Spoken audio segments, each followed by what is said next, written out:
Welcome to the final session of the community-based adaptation. I'm just looking at the poster behind us, conference in Dhaka, Bangladesh. And we've managed somehow to get Dr. Pachauri, the chair of the Intergovernmental Panel on Climate Change. So it's a rather rush interview because I've dropped my book in the excitement. And we've only got a couple of minutes before it begins, so straight into it. You've been there nearly 10 years in this post. 9 years. 9 years. Right. Have attitudes to climate change and the job, maybe more specifically, changed much in that period?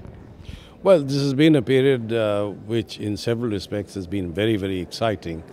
Our fourth assessment report obviously had a major impact, and therefore awareness on climate change has grown worldwide, not only among the public but also world leaders.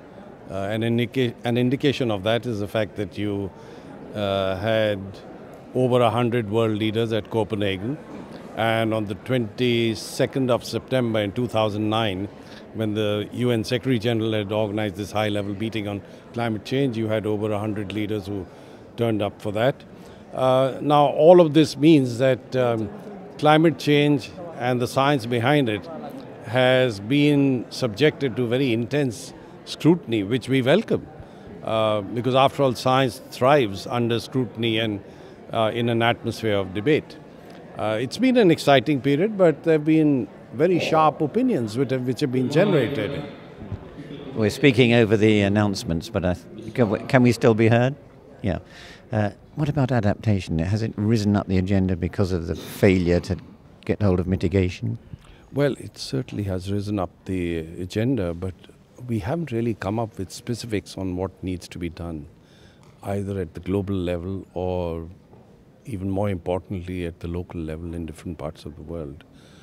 So I think what we really need to do is now to come up with substance in how communities can adapt and what is it that is required by way of policies, financial resources, technologies to assist particularly the most vulnerable regions in the world to be able to adapt to climate change, because the inertia in the system is such that even if we were to bring down emissions to a substantial level of reduction from current levels, climate change will continue for a few decades at least.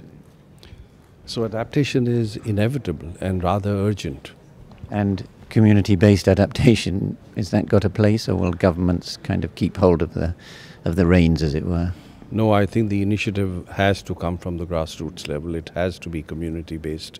Of course, one must facilitate this at the international and national levels, but the capacity to bring about adaptation and the ability to mobilize all the resources that are required at the local level is essentially something that communities have to seize as their responsibility and their mission. Salim ul Haq, one of the co-organisers, is glaring at me behind your back, so I'm going to have to let you go. But I hope our Pakistani listeners won't mind if I congratulate you on the Indian Cup victory yesterday. Okay, we've managed to grab him, that's great, and now we're going to go on with the final session with Salim ul Haq about to speak.